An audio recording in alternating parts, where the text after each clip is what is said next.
¿Qué tal amigos? Bienvenidos a una nueva entrega de Buenas Razones para Conversar. Hoy vamos a hablar de educación con sentido social y nuestra entrevistada es la mejor. Me refiero a María Brown, directora ejecutiva de CRISFE. Nos ha dicho María y nos contará cómo CRISFE se propone transformar al Ecuador a través de la educación. Antes que nada, ella nos marca el territorio diciéndonos que hay 4.110.000 estudiantes en el Ecuador, 2.067.000 más o menos son varones y 2.069.000 más o menos son niñas. Pero nos cuenta sobre 200.000 estudiantes que han dejado de estudiar por diferentes motivos, por trabajo, por decisión escolar. Y es que ella también nos cuenta que la última evaluación que hizo Ineval y que la hemos referido en alguno de los podcasts de Buenas Razones para Conversar, la medición habla de que en cuarto de educación general básica, cuarto año, 7 de cada 10 estudiantes no tienen las competencias mínimas en lectura o en matemáticas, que en séptimo de educación general básica, 7 de cada 10 no tienen esas competencias en lectura o en matemáticas, y que en décimo mejora ligeramente cuando 5 de cada 10 no tienen las competencias básicas de lenguaje y 4 de cada 10 no tienen las competencias básicas de matemáticas. En bachillerato vuelve a verse un escenario grave con 8 de cada 10 estudiantes que no tienen las competencias básicas de lenguaje y 7 de cada 10 en matemáticas. ¿Qué estamos hablando? De pobrezas de aprendizaje, como lo dice el Banco Mundial. Dice que Latinoamérica es una de las peores regiones del mundo al presentar estas pobrezas de aprendizaje y que solo somos superados por África. Pero nos preguntamos, y le pregunté a María, ¿por qué no aprenden? ¿Qué pasa? Y hablamos obviamente de que todavía tenemos un 20% de niños con índices de desnutrición crónica infantil y que en algunas provincias hablamos del 60% de niños y niñas con índices de desnutrición crónica.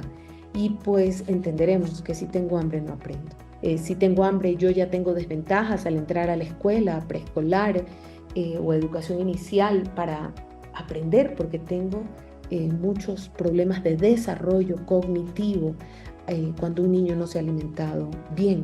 Pero también nos habla de violencia, de crimen, de situaciones graves en ciertas zonas del país, en el que los niños, al tener jornadas escolares cortas, en las tardes no supervisados porque los padres trabajan, son presa fácil al ser cooptados por el crimen.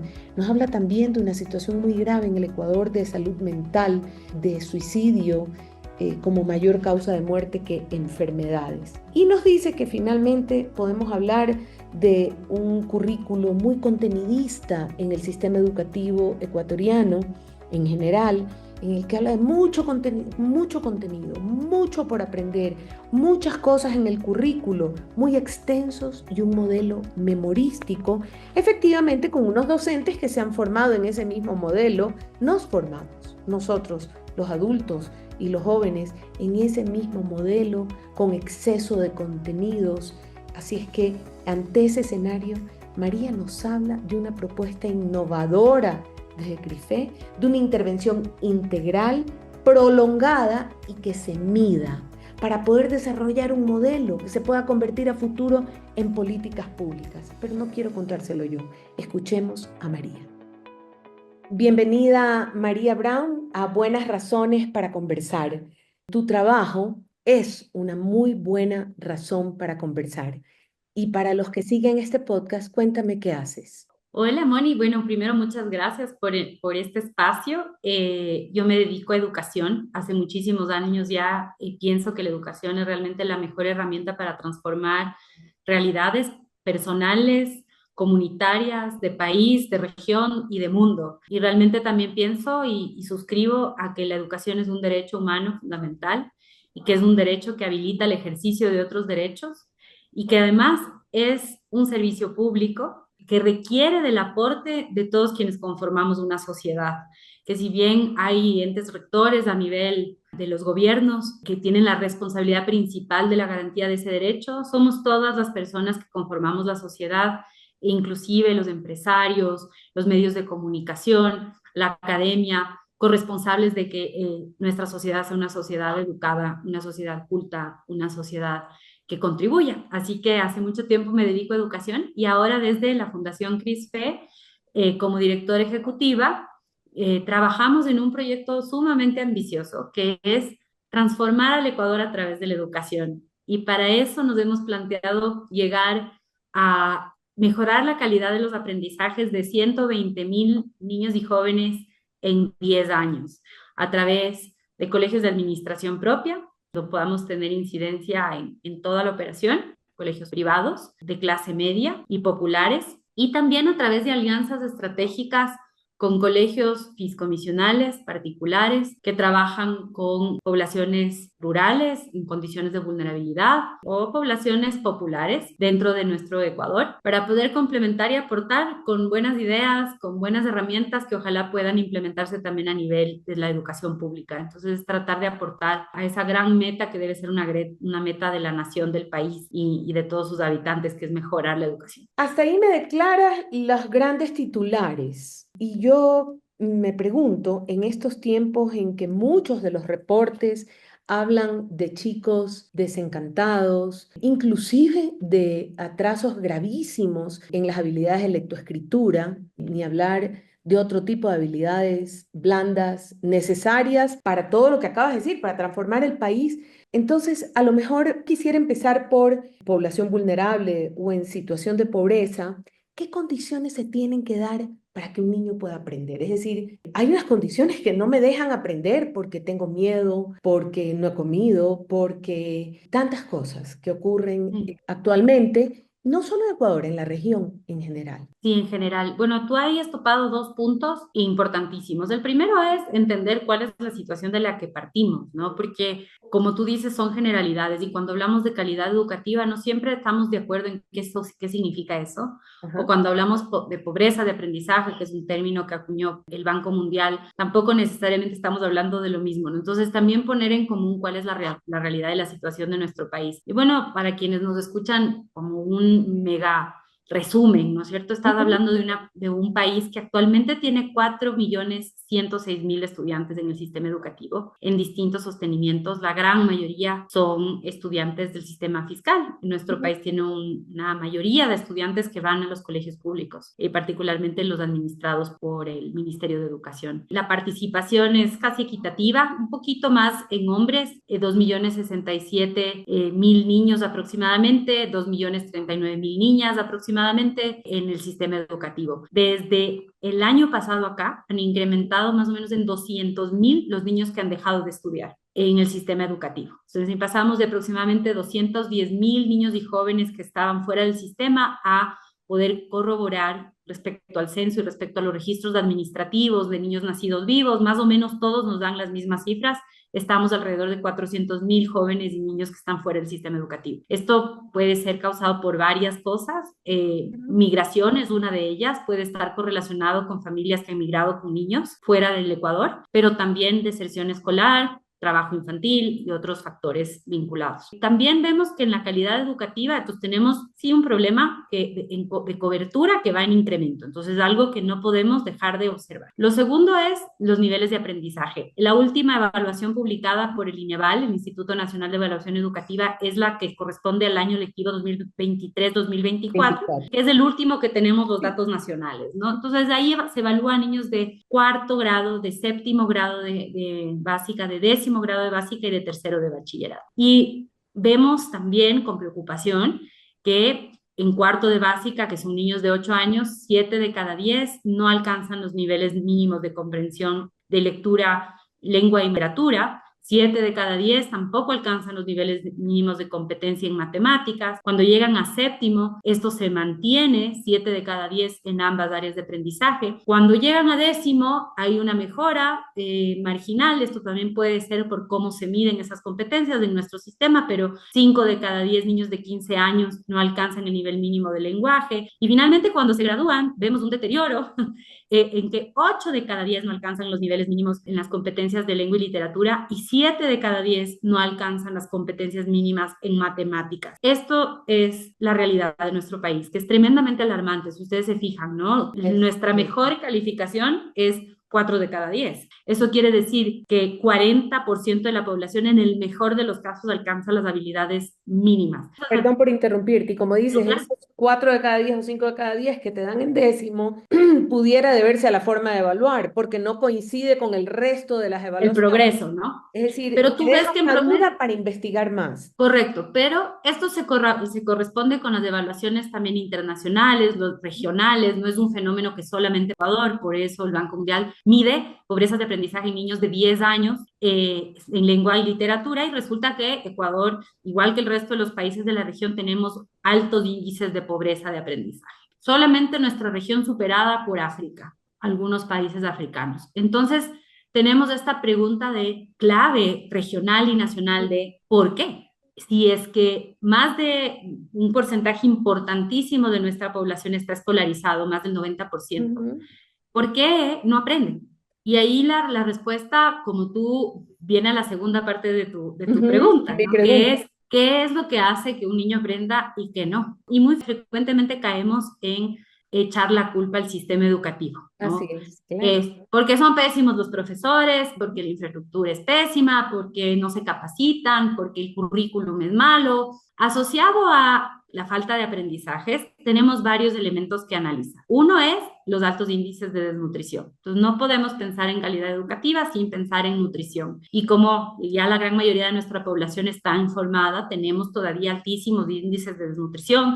Ujú, Hay provincias o ciudades en donde superan el 60% de los niños en la desnutrición crónica infantil. En promedio estamos cerca del 20%. Esto quiere decir que todavía tenemos altísimos índices de malnutrición, ujú, malos hábitos alimenticios y desnutrición crónica infantil. ¿Qué implica esto? Que hay niños que llegan al sistema educativo ya con un rezago ujú. neurológico de su desarrollo cerebral, pero también tiene que ver con que muchos niños llegan al colegio ese día sin Comer. desayunar y Ujú. sin comer. Y bueno, yo les pregunto a quienes nos escuchan, ¿cómo te desempeñas con hambre? Normalmente lo único que tu cuerpo se pone en un modo de supervivencia, y por más inteligente y por más voluntad que le pongas, tu desempeño es muy bajo, ¿no? Y eso, si es que se repite y se suma a otros factores de pobreza, como que han tenido que caminar muchísimos kilómetros para llegar al colegio, o como que esa comida que les dan en el sistema fiscal deficiente y todo es la única que tienen en el día. Entonces, todos estos son factores asociados que tienen que ver con la nutrición y la alimentación, que son indispensables. ¿Qué otro elemento o factor asociado hay? La delincuencia, el crimen organizado, el contexto. Que aquí viene el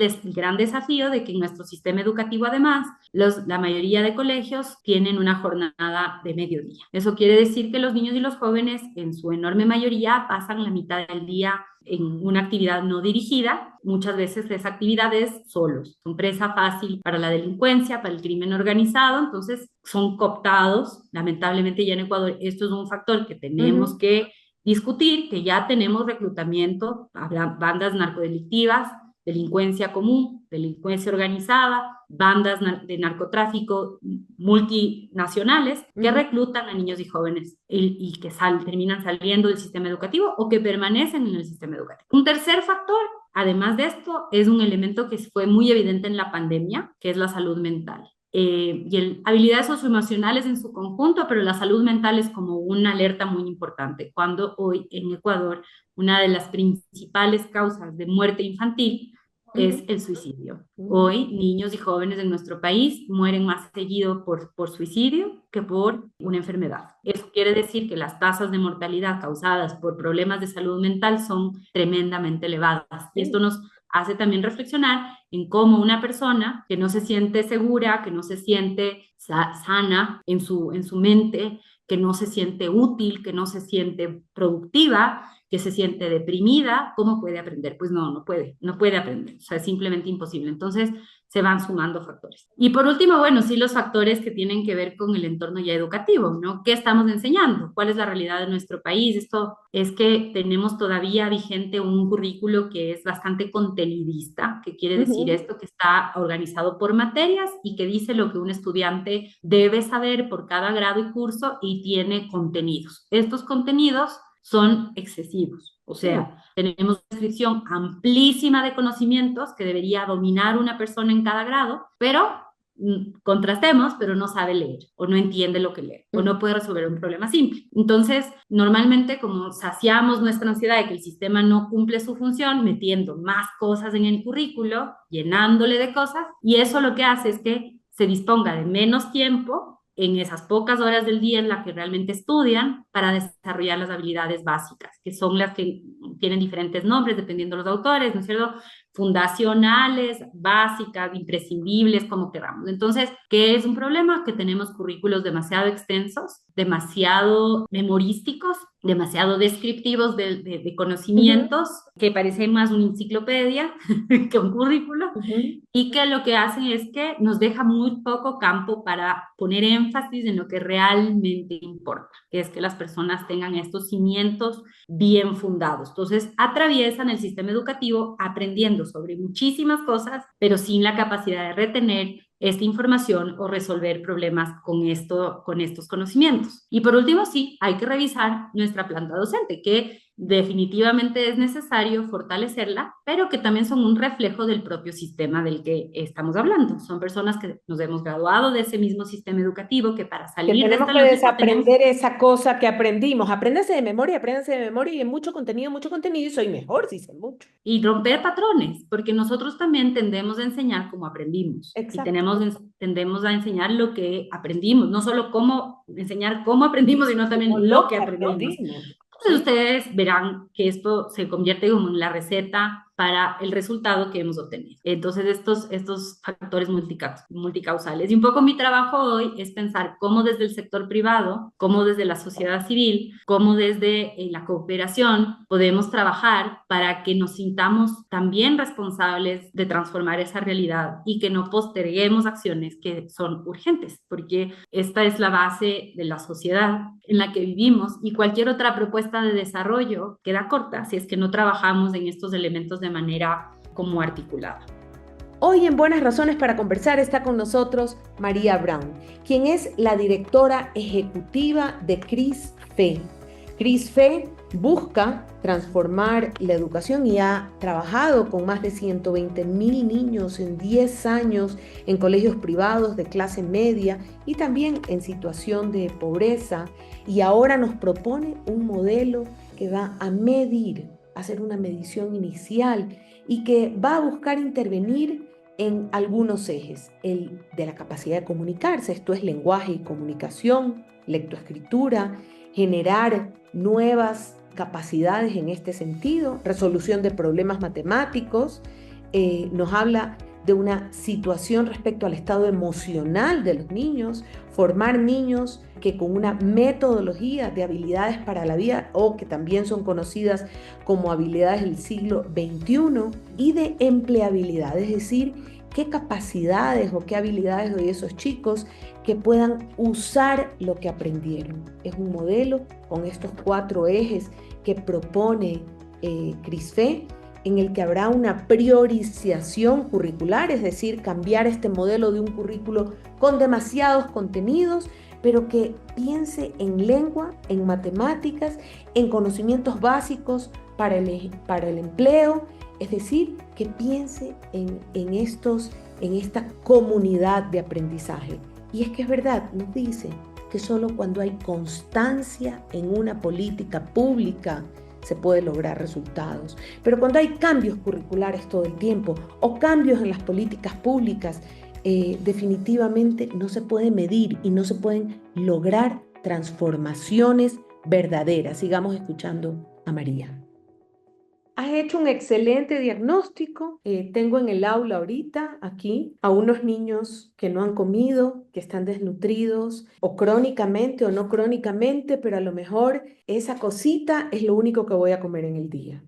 Me has hablado de un entorno de violencia. Es posible que ahorita estos niños que están aquí en mi aula hayan corrido a la escuela, los hayan amenazado de que iba a haber disparos o violencia en la cuadra y definitivamente ante una crisis en su casa, en su barrio, a lo mejor sus padres encarcelados, su madre es la única jefa del hogar con un trabajo que a duras penas alcanza y no puede estar en la casa todo el día. Me has hablado unos niños que tengo ahorita aquí en esta aula que están con problemas de salud mental, con miedo, que a lo mejor 3 de sus mejores amigos ya han sido reclutados y él no sabe cómo resistir no ser reclutado. Y me has hablado de que entra al aula y el profesor le vuelve y le recita que el fulano de tal en 1800 tanto hizo tal cosa y en 1900 tanto hizo tal cosa, y el niño escucha y escucha y ni siquiera entiende para qué, por qué va a aprender eso. Y el docente, que también, como puede, abarca todo el contenido que le dice el currículo, porque el currículo dice, y usted tiene que hacer 100 páginas en tantos días y 200 páginas en tantos días y tantos contenidos. Y entonces entra María Brown con Chris Fay y dice, yo tengo una estrategia y una forma de atender desde mi espacio de la sociedad civil, desde mi espacio de la empresa privada, de acercarme a solucionar en una medida que no es total estos problemas relatados. Y un poco ahí la teoría Ujú, es, si es que logramos demostrar que haciendo una intervención integral, prolongada, sostenida en el tiempo, estos indicadores mejoran en los estudiantes que están en nuestros programas, ujú, eso es extrapolable al resto ujú. del país. La esperanza es que esa información sea útil para que todos los niños del país tengan una mejor educación. Ahora, que para que esto sea efectivo, tenemos que trabajar como científicos, plantearnos una hipótesis, que es la que les acabo de contar, La que acabas de contar. levantar una línea base Una para tener intervención información. integral, prolongada, observada, con indicadores medibles en el tiempo, y si no la haces Correcto. prolongada y persistente e integral en diferentes, vas a poder medir muy poco, pero tienes que tener Exacto. indicadores de medición. Exactamente. Entonces, ¿en qué consiste este programa que estamos planteando? Primero, en que una vez identificados estos colegios, estos estudiantes, son evaluados, ya sea de los colegios aliados o de administración propia, con una prueba estandarizada internacional. Es decir, no nos evaluamos nosotros a nosotros mismos, sino que dejamos que otros nos evalúen y que nos comparen. Eso es indispensable. Sí, Ujú. para contar con información veraz, con información transparente, pero además que sea información comparable con otros contextos de otras realidades. Entonces, ¿en qué vamos a trabajar y en qué vamos a evaluar? Nuestro modelo pedagógico plantea 4 ejes fundamentales, 4 prioridades. Ujú. Sobre la base de esta información que acabamos de escuchar del diagnóstico, vamos a priorizar que los estudiantes sepan comunicarse. Por lo tanto, las habilidades de lenguaje y comunicacionales. Pilar inicial 1, medido en nuestro programa a través de pruebas estandarizadas que utilizan inteligencia artificial para generar nuevas preguntas que se adecúen a la realidad de cada estudiante, que se llaman las pruebas MAP. Segundo, pilar, es la lógica matemática, la resolución de problemas básicos matemáticos que nos traduce, que es como la base entre estas dos anteriores para resolver problemas. Entonces, ¿con qué medimos? Habilidades matemáticas también con MAP. Un tercer pilar que es diagnosticar la situación de los estudiantes respecto a su estado socioemocional, que esto no es solamente si tiene un diagnóstico, que eso ya es clínico, Clínico, sino no desde el solo es un punto diagnóstico clínico lo que busca. no es clínico, es educativo en donde yo evalúo su bienestar integral, pero dentro de eso sus habilidades socioemocionales. Si un estudiante puede ser resiliente, si puede, por ejemplo, tener ciertas competencias y habilidades para la vida que se llaman o del siglo Ujú. XXI, que son evaluables y observables. Y para eso utilizamos una evaluación que nació está en España, que son una batería de muchas distintas evaluaciones que son de Able Mind. Entonces, Able Mind. Entonces, hemos evaluado matemáticas, lengua y habilidades socioemocionales. Y por último, esto ya es más largo de evaluar en el tiempo, pero es la empleabilidad. ¿Qué es lo que buscamos? Que los estudiantes dentro de estos colegios no solamente aprendan estas cosas, que ya es bastante, sino que puedan usarlo. ¿Y cómo pueden usarlo? Ya sea emprendiendo, estudiando, empleándose, es decir, que luego de terminar un ciclo educativo, esa información les haya sido útil. Con estos 4 pilares diseñamos una priorización curricular, básicamente, en donde decimos la gran mayoría de nuestro tiempo vamos a dedicar a que logren hacer estas cosas, Sí. logren desarrollar estas habilidades matemáticas, de lengua, socioemocionales y finalmente que logren tener conocimientos básicos para el empleo. Y cuando hablo de conocimientos básicos para el empleo, esto depende mucho de cada contexto. Hay contextos en donde eso quiere decir aprender a comer en la mesa con cubiertos para poder sentarse en una reunión, Puede ser aprender a presentar una idea de manera elocuente, puede ser aprender a reparar un motor de un barco si es que vivo en una Ujú. comunidad pesquera, o puede ser aprender a programar si es que vivo en una ciudad en donde los conocimientos tecnológicos son muy relevantes, o puede ser aprender a cocinar. Es decir, esto varía dependiendo de cuáles son los factores o las necesidades que tu contexto requiere, pero hay ciertas habilidades básicas para el trabajo y muchas Ujú. de esas tienen que ver con ordenar tus ideas, poder comunicar otra vez con las otras competencias y habilidades. Entonces, este currículo priorizado, que varía dependiendo de cada una de las instituciones, nos permite tener como una hoja de ruta, un plan de vuelo, un mapa de trabajo. Mucha gente me dirá, Moni, que estas cosas no se implementaron en esos 2 años de ministerio. Y yo creo que ahí es importante indicar que muchas de estas cosas se propusieron, pero lo que se requiere es constancia, constancia en la política para que ella rinda frutos. Yo si un año trabajo en una priorización curricular, pero al segundo año la dejo o vuelvo a hacer un nuevo cambio y al siguiente vuelvo a hacer un nuevo cambio, Sí. esa discontinuidad de una política en educación hace que no podamos ver resultados inmediatos. Sin embargo, creo que hay cosas en las que hay que reconocer que ha habido avances. Por ejemplo, una política que inició en pandemia de nivelación de aprendizajes. Ustedes se Ujú. acordarán, se lanzó toda una política de nivelación que se llamaba, bueno, antes ya había una que se llamaba MAP, el NAP, que empezó antes de la pandemia. Ujú. Esa política se ha sostenido y adecuado en el tiempo a lo largo de 4 distintos gobiernos, lo cual produce buenos resultados. Entonces hay cosas que no son partidistas, político-partidistas, Por que se supuesto. convierten en políticas de Estado y eso va funcionando. Ahora vamos a ir en el tiempo viendo que hay otros elementos que seguramente irán rindiendo frutos. A mi criterio todavía hay que profundizar en la priorización curricular porque el currículum sigue siendo un talón de Aquiles, pese a que ha habido varios esfuerzos, inclusive desde el Ministerio Milton Luna, si no me equivoco, en donde ya se comenzaron a plantear reformas curriculares, priorizaciones curriculares, pero Ujú. necesitamos ya una estabilidad en eso, Por o sea, supuesto. tener un currículo más delgado, digamos, priorizado, que sea el que se implemente nacional. Entonces, lo que buscamos es en un contexto más controlado de 120.000 estudiantes, poder hacer esta medición y este seguimiento nominal de cada niño, de cada persona, para saber qué está funcionando, qué no está funcionando y que eso luego se pueda traducir a una política de Estado, si es que sí en ese momento el gobierno y el ministro de turno lo quisiera, digamos, pero la Sí. intención es que pueda hacer algo que beneficie absolutamente toda la población. Está comprobado probablemente que en todas las áreas, para que los países avancen, no solo en educación, sino en todas las áreas, hace falta estabilidad. Sí, totalmente de acuerdo.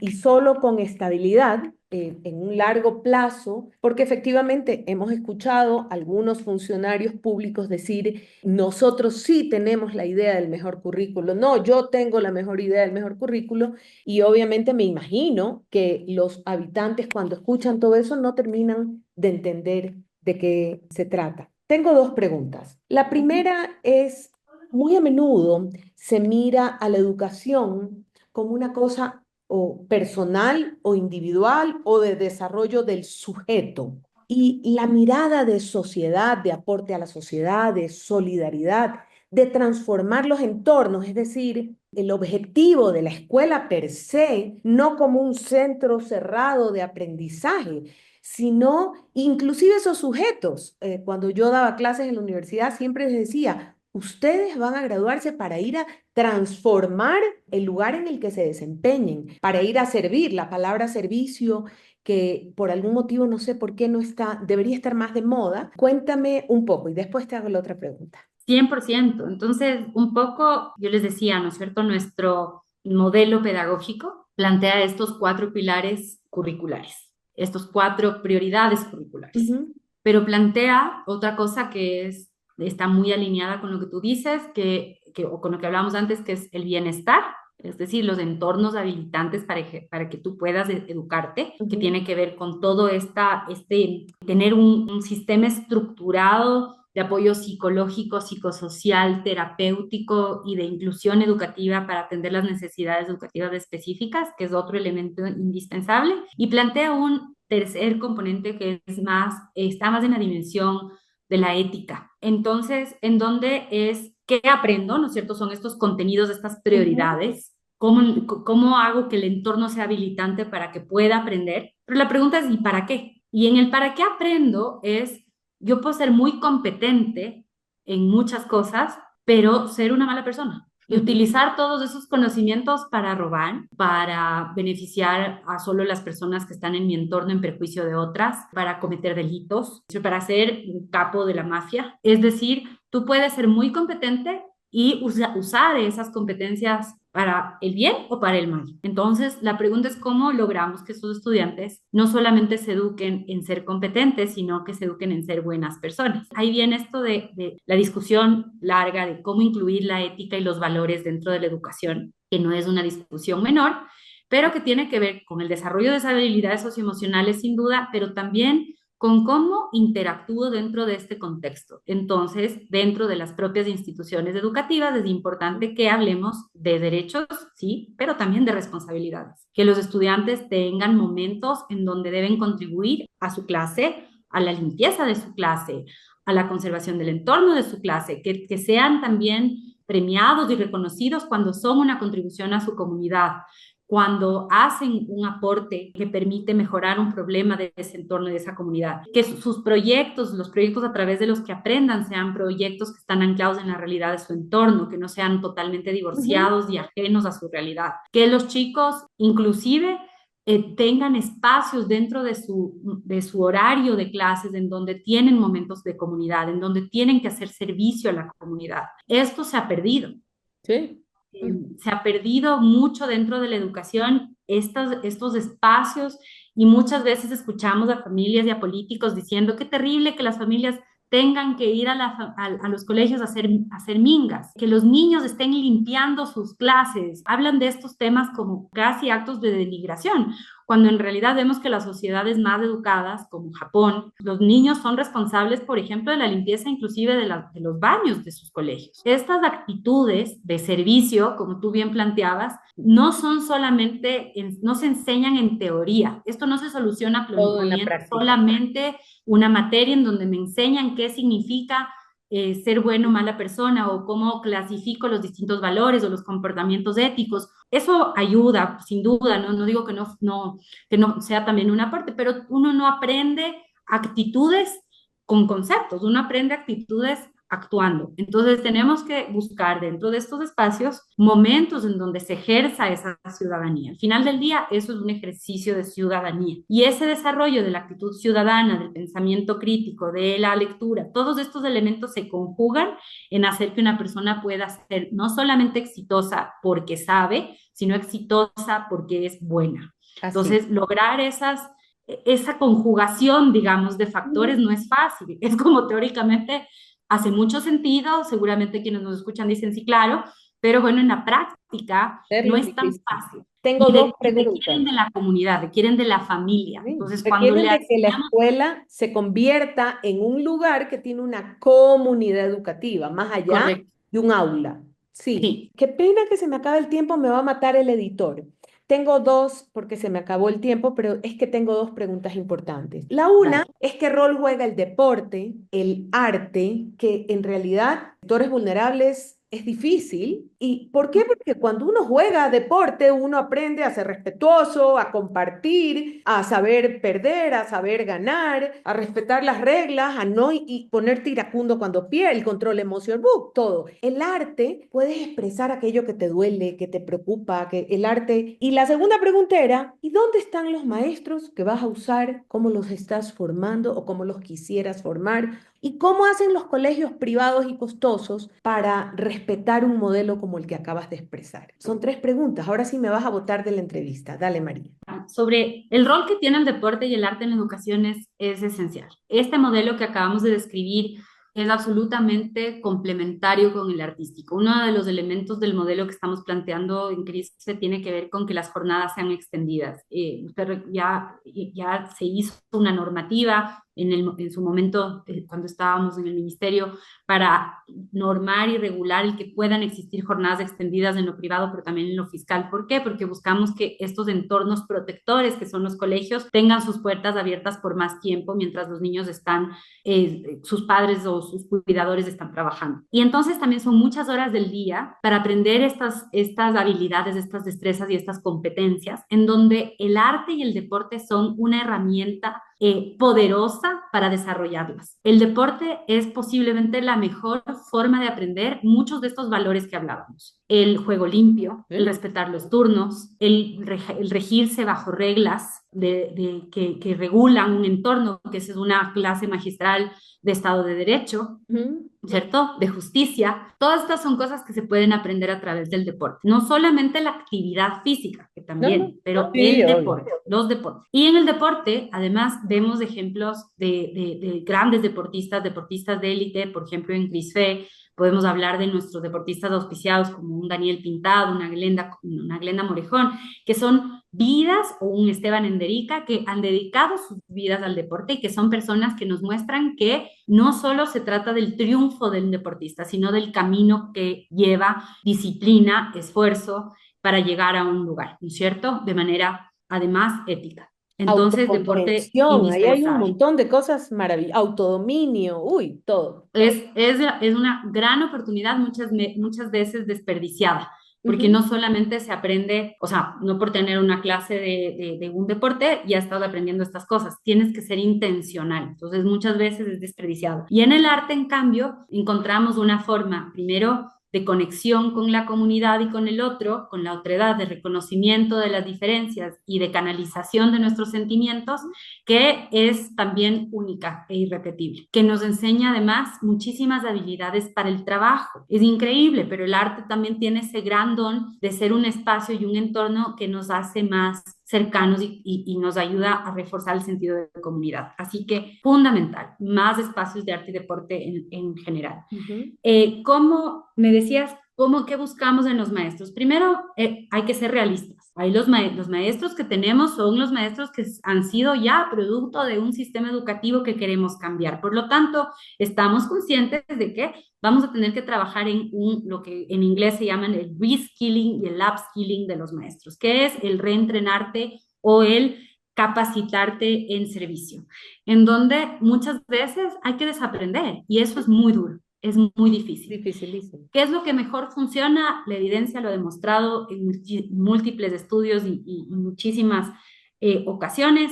Lo mejor es aprender en la práctica, viéndole a alguien hacer con un mentor. Eh, Esto no quiere decir que las clases virtuales no sirvan o que una conferencia magistral en la universidad tampoco tenga ningún valor, pero tienen menos efecto en el cambio en la práctica. Ver dar Entonces, clases y ver dar clases a un extraordinario docente te transforma. se Y todos transforma. tenemos un docente al que queremos imitar. Ujú. Esos referentes o mentores son esenciales. Y también la retroalimentación de referentes como esos, en donde observan lo que tú haces y te retroalimentan. Y bueno, y tener la apertura para escuchar eso, ¿no? Y querer cambiar. Ese es el cómo. ¿Con qué docentes trabajamos? Con los que tenemos. Y con esos docentes hay que ir formándonos para desarrollar habilidades que no podemos enseñar porque muchas veces nosotros mismos no las tenemos. Ujú. Entonces hay que ir cerrando esas brechas. Y el tercero, me preguntabas cómo pueden hacer esto los colegios privados. Bueno, parte del trabajo de la fundación ha sido diseñar un modelo de negocio, ya desde el punto de vista de un administrador de una empresa, inclusive hablando el lenguaje de lo privado, en donde veamos cómo introducir docentes bien remunerados y capacitados, un currículum priorizado, con metodologías activas, oportunidades de formación artística y deportiva, es decir, espacios adecuados para eso dentro de un contexto, espacios seguros, un equipo robusto de departamentos de consejería estudiantil, departamentos de inclusión educativa y departamentos de apoyo y atención en salud, o sea, un equipo de bienestar robusto, Ujú. un equipo de coordinadores de nivel y coordinadores pedagógicos que sean también bien remunerados, capacitados y reconocidos. ¿Cómo implementar esto? Con un almuerzo y poder tener a los estudiantes hasta las 4 de la tarde en una unidad educativa en un modelo que sea autosostenible. Y nuestra respuesta es, sí se puede. y se puede a menores costos que muchos colegios privados o que algunos colegios privados, pero no se puede a muy bajo costo. Entonces también tenemos que tener claridad de que hay cosas que no le podemos pedir a colegios que son muy, muy económicos, privados. En nuestro cálculo, una pensión sin incluir almuerzos, sin incluir uniformes, sin incluir materiales didácticos, sino el servicio educativo hasta las 4 de la tarde, eso sí, o sea, puede ser autosostenible, o sea, no ser un negocio, pero puede ser autosostenible a partir de aproximadamente los $90. Si a eso le agregas comida y demás, puede llegar a unos $170. ¿Qué quiere decir esto? Que colegios que tienen menores pensiones que eso tienen que sacrificar parte del modelo. Calidad. Ahí es cuando entra en conflicto la calidad versus el servicio. Y ahí también nos preguntamos cuánto gasta por estudiante el Estado. Y muchas veces la respuesta es el Estado sí invierte más, aproximadamente $1,000 anuales por estudiante. Esto quiere decir que estamos más o menos dentro de esos valores. Entonces, si se administraría bien el recurso que invierte el Estado por estudiante y no se dedicaría muchos de esos recursos a temas que son administrativos o que son inclusive que sirven para financiar temas que ya no inciden en la calidad, sino que tienen que ver con temas externos al propio sistema. Si esos recursos se dedicarían a estas cosas, podrías tener una oferta educativa sostenible, de calidad, que le dé a las personas absolutamente todo lo que necesitan para prosperar. Entonces, es como un mensaje de esperanza, ¿no? Porque Por sí, supuesto. ciertamente se puede. María, se me acabó el tiempo y me quedé con 3 páginas de preguntas, pero así siempre me pasa en las buenas entrevistas. Gracias a ti he aprendido, si te has dado cuenta que he escrito y escrito y escrito, qué interesante. Este podcast solo es una escuela para mí y espero que para todos los que nos escuchan. Te agradezco. Sí, son siempre súper interesantes, así que yo me siento muy afortunada de estar aquí ya 2 veces. Gracias por el espacio. A ti. Hoy ha estado con nosotros en Buenas Razones para Conversar María Brown, la directora ejecutiva de CRISFE. Les quiero confesar que me ha dejado con esperanzas de una intervención muy bien pensada, con mucho conocimiento, que considera a niños y niñas y jóvenes de los sistemas educativos en miembros de una sociedad, que buscan mejorar esa sociedad, que además están educados en un marco ético y de valores que no son contenidos. La responsabilidad significa, sino que la viven día a día, con prácticas deportivas, con un sistema educativo que considera toda la comunidad educativa, que piensa en el deporte y en el arte como partes integrales de ese modelo educativo y que piensa en reformar, no, la palabra no es reformar, reeducar a los docentes con un programa de mentores, referentes para cada docente que le dan retroalimentación.